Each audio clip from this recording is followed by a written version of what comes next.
Dear students, how are you? I hope you will be fine at your home. आज मैं आपको इस video में सेंटेंसेस के बारे में बताऊंगी। सेंटेंसेस के बारे में बताने से पहले मैं आपको कुछ बेसिक इन्फॉर्मेशन दूंगी ताकि सेंटेंस को समझने में आसानी हो जाए। इंग्लिश लैंग्वेज में 26 लेटर्स होते हैं, जिनमें स्वर यानी वॉवल्स और कॉन्सिनेंट यानी व्यंजन अक्षर शामिल होते हैं। इन 26 लेटर्स में ए, ई, आई, ओ, यू वॉवल्स हैं और इन वॉवल्स के बाद बचे हुए लेटर्स कॉन्सिनेंट कहलाते हैं। लेटर से मिलकर वर्ड्स बनते हैं, वर्ड से मिलकर सेंटेंस और सेंटेंसेस मिलकर पैराग्राफ बनता है। यानी अक्षर से मिलकर शब्द, शब्द से मिलकर वाक्य और वाक्य से मिलकर पैराग्राफ। चलिए बात करते हैं हम आज के टॉपिक यानी सेंटेंसेस की। किसी भी भाषा में अपनी बात को बोलने या लिखने के लिए शब्दों की ज़रूरत पड़ती है। शब्दों का ऐसा समूह जो आपकी बातों को उस व्यक्ति को स्पष्ट कर सके जिसे आप वो बात बता रहे हैं या पूछ रहे हैं, तो वह सेंटेंस कहलाता है।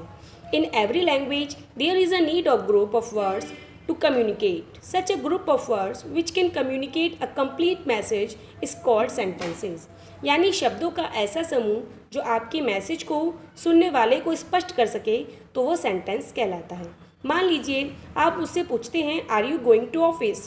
क्या आप ऑफिस जा रही हैं? तो मैं एक सेंटेंस में आंसर देती हूँ, नहीं। मैंने यहाँ आपको एक शब्द में उत्तर दिया, लेकिन मेरी बात आपको स्पष्ट है। यानी सेंटेंस एक या एक से ज़्यादा वर्ड्स का कॉम्बिनेशन भी हो सकता है। सिंगल वर्ड्स में भी आप अगर अपनी बात को कन्वे कर दें तो वह सेंटेंस कहलाता है। अब बात करते हैं टाइप ऑफ सेंटेंसेस की। सेंटेंस को 4 पार्ट्स में क्लासीफाई किया गया है। फर्स्ट इज एजर्टिव और डिक्लेटिव sentence, second is imperative sentence, third is interrogative sentence and the last one is exclamatory sentence. सबसे पहले मैं आपको एजरेटिव या डिक्लेटिव सेंटेंस के बारे में बताऊंगी। एजरेटिव या डिक्लेटिव सेंटेंस का मीनिंग होता है स्वीकारात्मक या कथात्मक वाक्य। इस सेंटेंस में किसी फैक्ट या तथ्य की बात होती है या किसी ओपिनियन या आइडिया की। अगर मैं आपसे कहूँ कि महात्मा गांधी को राष्ट्रपिता के नाम से जाना जाता है, Mahatma Gandhi is known as the father of nation, यह एक सही बात है, यह एक तथ्य है। इसलिए हम इस सेंटेंस को एजरेटिव या डिक्लेरेटिव सेंटेंस की कैटेगरी में रखेंगे। अब बात करते हैं ओपिनियन की। अगर मैं कहूँ कि अंकित इज़ अ गुड बॉय, तो ये मेरा ओपिनियन है। हो सकता है ये गलत हो या मेरे लिए सही हो या दूसरे के लिए गलत हो। अगर ये सत्य है तो फैक्ट है, अदरवाइज मेरा ओपिनियन। इस तरह के सभी सेंटेंस एजरेटिव और डिक्लेरेटिव सेंटेंस की कैटेगरी में आते हैं। अब बात करते हैं इम्पेरेटिव सेंटेंस की, यानी आज्ञा सूचक वाक्य। Such sentences are used to permit, command और request. For example, you can sit here, you may go now. आप यहाँ बैठ सकते हैं, आप जा सकते हैं। ऐसे सेंटेंस में परमिशन दी जा रही है। अगला सेंटेंस है come here, go at once. इन सेंटेंस में आपको ऑर्डर दिया जा रहा है। और ऐसे सेंटेंस जिसमें रिक्वेस्ट की जाती है वो भी इम्पेरेटिव सेंटेंस की कैटेगरी में ही आते हैं। For example, please give me your book, please let me go. जिन सेंटेंस में रिक्वेस्ट की जा रही है वे सभी सेंटेंस पर इम्पेरेटिव सेंटेंस की कैटेगरी में आते हैं। इस तरह से जो सेंटेंस जिनमें परमिशन, ऑर्डर या रिक्वेस्ट की जाती है उन्हें इम्पेरेटिव सेंटेंस कहते हैं। इस तरह से हम बात करेंगे इंटेरोगेटिव सेंटेंस की।